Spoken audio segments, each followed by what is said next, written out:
Media మిత్రులందరికీ కూడా ముందుగా నా హృదయపూర్వకమైనటువంటి నమస్కారాలు. నాతో పాటు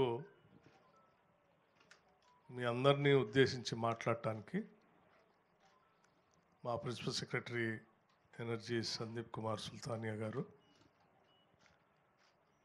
సింగరేణి సిఎండి బలరాం నాయక్ గారు, ట్రాన్స్కో సిఎండి కృష్ణ భాస్కర్ గారు,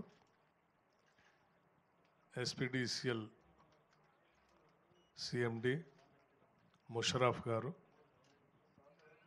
అట్లాగే ఎన్పీడీసీఎల్ సిఎండి వరుణ్ రెడ్డి గారు, రెడ్కో విసిఎండి వినీలా గారు, మేమందరం కలిసి మీకు ముందుగా నూతన సంవత్సర శుభాకాంక్షలు తెలియజేస్తూ ఉన్నాం. అట్లాగే మీ ద్వారా రాష్ట్ర ప్రజలకు కూడా నూతన సంవత్సర శుభాకాంక్షలు తెలియజేస్తూ ఉన్నాం. ఈరోజు రాష్ట్ర ప్రభుత్వం తీసుకొచ్చేటువంటి న్యూ ఎనర్జీ పాలసీకి సంబంధించి ఇప్పటికే రాష్ట్ర వ్యాప్తంగా చాలామంది దీనికి సంబంధించినటువంటి ఇండస్ట్రీ పెద్దలతో కానీ లేకపోతే రాష్ట్రంలో రెన్యూవబుల్ ఎనర్జీని పెద్ద ఎత్తున రావాలని కోరుకునేటువంటి వారి అందరి ఆలోచనలు తీసుకోవటమే కాకుండా ఈరోజు రాష్ట్ర వ్యాప్తంగా ఉన్నటువంటి ఈ పరిశ్రమ ఉన్నటువంటి పెద్దలతో పాటు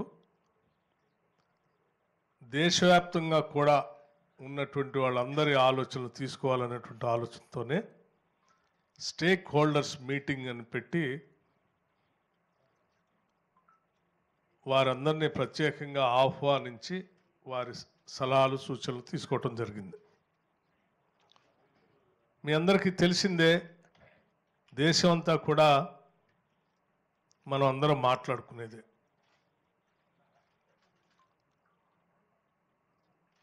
renewable energy, clean and green energy భవిష్యత్ తరాలకి చాలా అవసరం.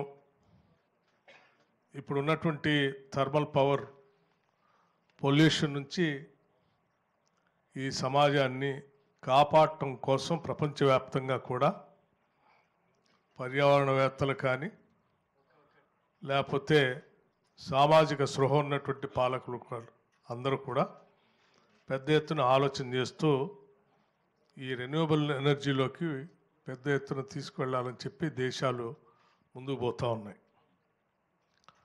దాంట్లో భాగంగా భారతదేశంలో కూడా మన పాలకులు ఉన్నటువంటి డిమాండ్ని దృష్టిలో పెట్టుకుని భవిష్యత్తులో రెన్యూవబుల్ ఎనర్జీ పైన దృష్టి సారించి ముందుకు తీసుకొని పోవాల ఆలోచనతో చాలా సదస్సులు జరుగుతూ ఉన్నాయి. మనకు కూడా తెలంగాణ రాష్ట్రానికి కూడా ఇప్పుడున్నటువంటి డిమాండ్ 15,623 మెగావాట్ల డిమాండ్ నుంచి భవిష్యత్తులో 2029-30 కల్లా 24,215 మెగావాట్ల డిమాండ్కి ఈ రాష్ట్రం అవసరం పడేటువంటి పరిస్థితులు ఉన్నాయి. అట్లాగే ఇంకా 2035 వరకు వెళ్ళే వరకు 31,809 మెగావాట్ల అవసరం ఈ రాష్ట్రంలో విద్యుత్ అవసరం ఉంటుందని లెక్కలు స్పష్టంగా చెప్తా ఉన్నాయి. సో పెరుగుతున్నటువంటి డిమాండ్, ఉన్నటువంటి కాలుష్యం, వీటన్నిటిని కూడా దృష్టిలో పెట్టుకొని ఈ డిమాండ్ని అనుగుణంగా మన రాష్ట్రంలో కూడా దాదాపు 20,000 మెగావాట్ల రెన్యూవబుల్ ఎనర్జీని, క్లీన్ అండ్ గ్రీన్ ఎనర్జీని మన రాష్ట్రంలో తయారు చేసుకోవాలి, ఉత్పత్తి చేసేటువంటి పరిస్థితుల్లో ఇక్కడ వాతావరణాన్ని తీసుకొని రావాలనేటువంటి ఆలోచనతోనే ఒక న్యూ ఎనర్జీ పాలసీతో తెలంగాణ రాష్ట్ర ప్రభుత్వం రాబోతూ ఉంది. దీనిపైన మేము చాలా స్టడీ చేశాం.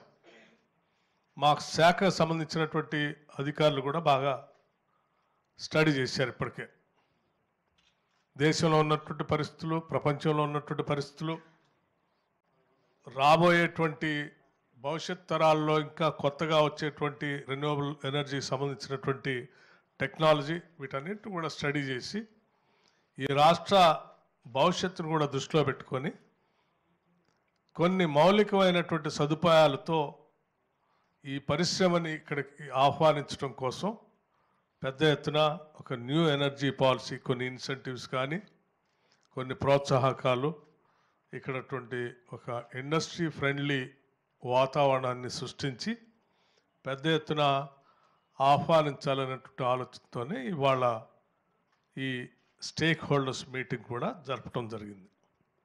సరే, న్యూ ఎనర్జీ పాలసీ సంబంధించి మేము కొన్ని సూచనలు వారికి చేశాం. ఎలా ఉంటే బాగుంటుందని కొన్ని ఆలోచనలు వాళ్ళతో కూడా పంచుకున్నాం. వాళ్ళు కూడా చాలా వరకు వారి వారి అనుభవాల దృష్ట్యా, అనేక రాష్ట్రాల్లో వాళ్ళు ఎదుర్కొంటున్నటువంటి పరిస్థితుల దృష్ట్యా, తెలంగాణ రాష్ట్రంలో ఉన్నటువంటి అనుకూలమైనటువంటి వాతావరణాన్ని, ఫ్రెండ్లీ గవర్నమెంట్ ఉన్నటువంటి పరిస్థితులన్నింటినీ గుర్తించి కొన్ని సలహాలు, సూచనలు వాళ్ళు కూడా చేశారు.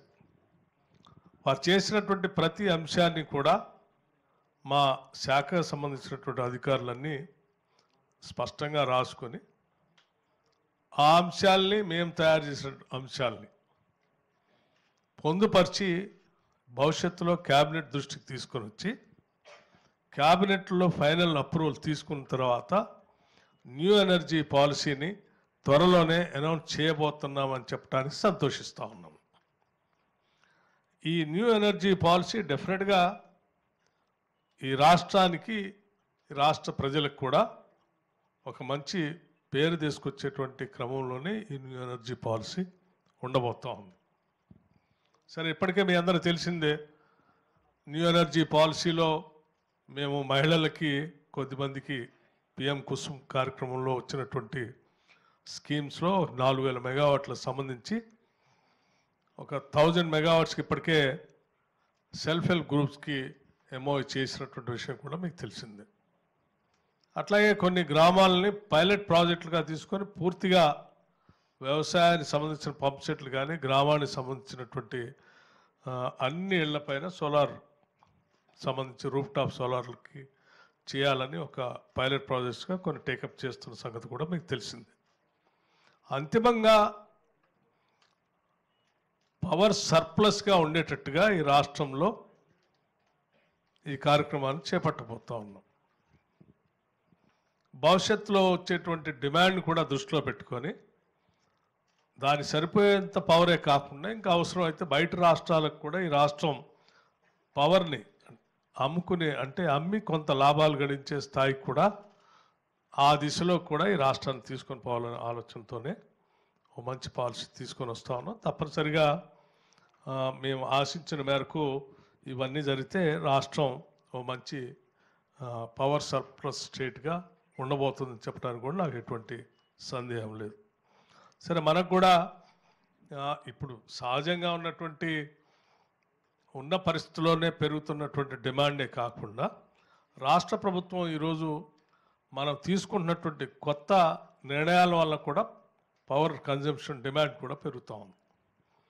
ఉదాహరణకి ఫ్యూచర్ సిటీ కానీ, లేకపోతే ఫార్మా సిటీ కానీ, ఎన్హాన్స్డ్ ఉన్నటువంటి మిగతా కనెక్టివిటీ, మెట్రో రైలుకి సంబంధించినటువంటి యాక్టివిటీ కానీ, లేకపోతే రకరకాలుగా RRR తీసుకొచ్చేటువంటి కార్యక్రమంలో ఇండస్ట్రియల్ క్లస్టర్స్ కానీ, వీటన్నిటి వలన కూడా భవిష్యత్తులో ఇంకా పవర్ కన్జంప్షన్ కూడా పెరిగేటువంటి అవకాశం ఉంది.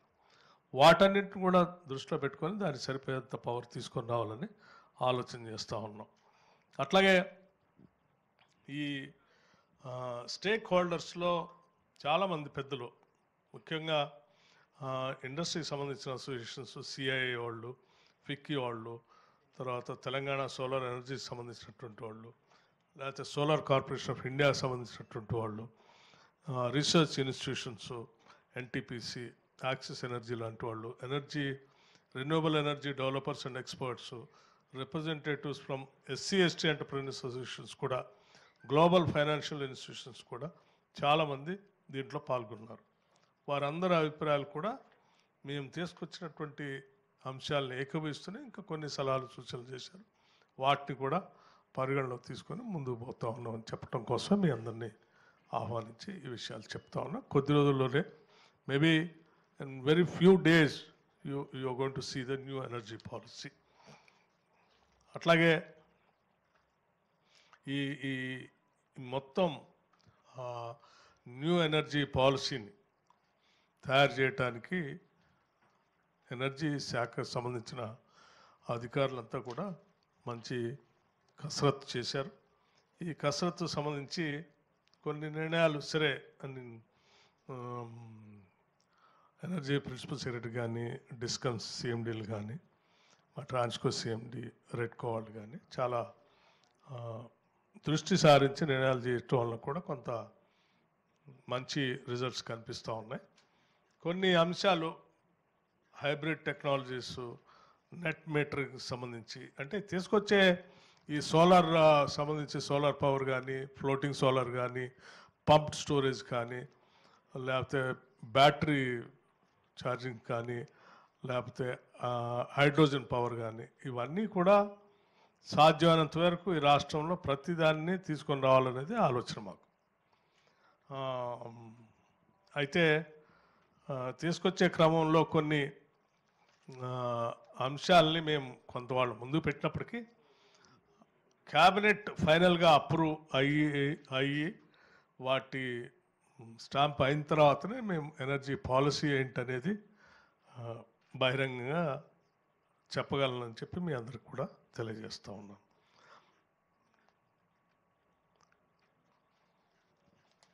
అట్లాగే మా సింగరేణికి సంబంధించి కూడా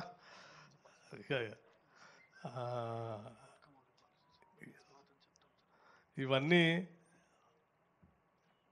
చెప్పాలని ఆలోచన ఉంది కానీ but until unless it has been stamped by the cabinet, I don't think that I can reveal all those things. ఇవాళ వాళ్ళ సలహాలు తీసుకున్నా మేము తయారు చేసాం. ఇది ఒకటే మీ దృష్టి. But one thing I can tell you, our new energy policy is going to be very very effective and innovative.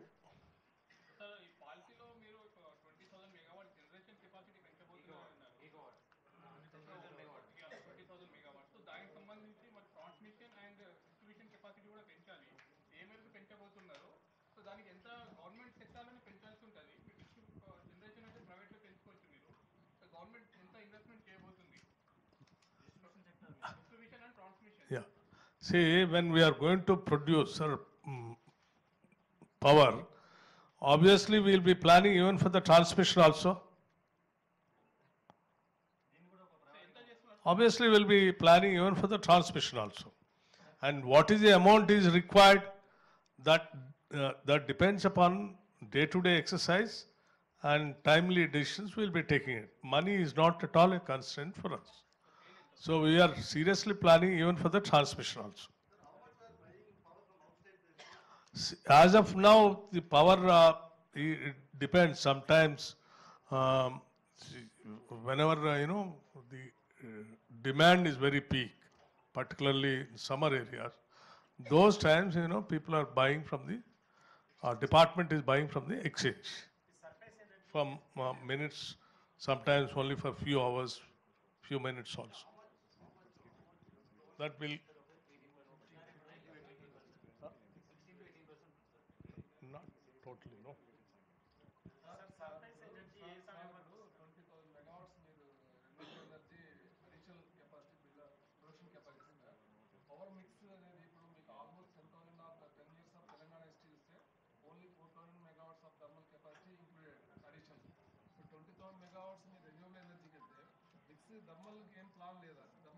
Thermal కూడా ప్లాన్ ఉంది. ప్లాన్ ఉన్న వాటిలో కొన్ని మేము ఆల్రెడీ రామగుండం సంబంధించి ఒకటి థర్మల్ పవర్ ప్లాంట్ చెప్పేశాను ఇంతకుముందు గతంలో.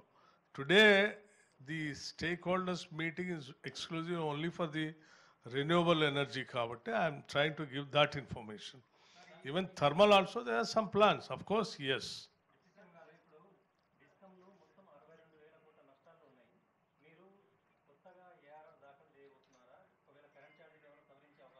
కరెంట్ ఛార్జీలు సంబంధించి ఆల్రెడీ మేము చెప్పాం, పెంచట్లేదు ఈ సంవత్సరాన్ని.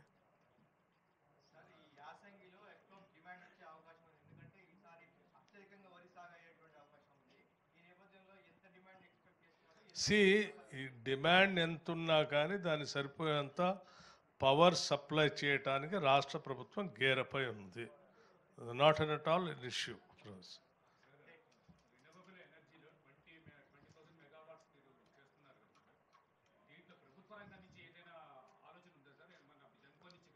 Of course yes, state government నుంచి కూడా మేము కొన్ని చోట్ల where all it is feasible.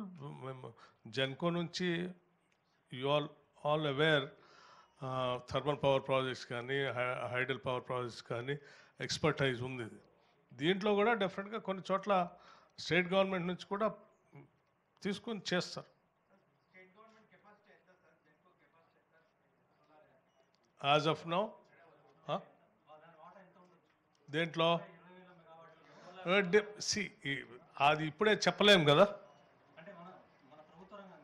That's what I'm saying. ఇప్పుడే చెప్పలేం కదా. ఇక్కడ ఒక్కడే కాదు, ఇంకో విషయం కూడా నేను చెప్పదలుచుకున్నాను. ఈవెన్ స్టేట్లోనే కాకుండా బయట కూడా ఎక్కడైనా అవకాశాలు ఉంటే, బయట రాష్ట్రాల్లో కూడా అవకాశాలు ఉంటే రాష్ట్ర ప్రభుత్వం ఆయా రాష్ట్రాలతో కూడా జేవీ చేసుకొని పవర్ని ప్రొడక్షన్ను చేసుకోవటానికి కూడా సిద్ధంగా ఆలోచన చేస్తూ ఉంది. ఉదాహరణకి రాజస్థాన్ లాంటి state has come forward to have a JV with us. అట్లాగే కొన్ని హిమాచల్ ప్రదేశ్ లాంటి దాంట్లో హైడల్ పవర్ ప్రాజెక్ట్ సంబంధించి అవకాశాలు ఉంటే దాన్ని కూడా స్టడీ చేయమని చెప్పాము. అట్లాగే ఈ ఈ రెన్యూవబుల్ ఎనర్జీ సంబంధించి కొత్తగా చాలామంది యంగ్స్టర్స్ విత్ దేర్ ఇన్నోవేటివ్ ఐడియాస్తో they are coming forward. So startups కూడా ఎంకరేజ్ చేయాలనేటువంటి ఆలోచనలో ఉన్నాం. కొద్ది రోజుల్లో దాని మీద కూడా పాలసీ డెసిషన్ తీసుకొని స్టార్టప్స్ సంబంధించి కొంత అమౌంట్ కూడా వాళ్ళు పెట్టేసి ఎంకరేజ్ చేయాలని అనుకుంటున్నాం. Of course, yes. Is it viable for Telangana because land prices are very high? It's viable అంటే ఎక్కడైతే ల్యాండ్స్ ఆ తక్కువ ధరలో దొరికితే అక్కడ చేసుకుంటే వైబిలిటీ ఉంటుంది. ఈ బంజారాల్స్ హైదరాబాద్ చుట్టూ అంటే అది వైబిలిటీ కాదు అమ్మా. That they will study it very soon. It's already in the process. It's already in the process.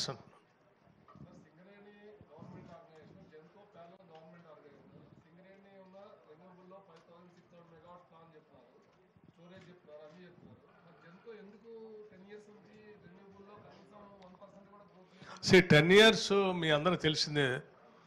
గత ప్రభుత్వ హయాంలో 10 సంవత్సరాల్లో there is no energy policy at all.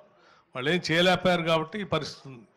So దాన్నే ఇంకా చూసుకుంటూ మేము ఉండలేము కదా. We have to plan for the state and we're going ahead. Thank you అమ్మా. బాయ్.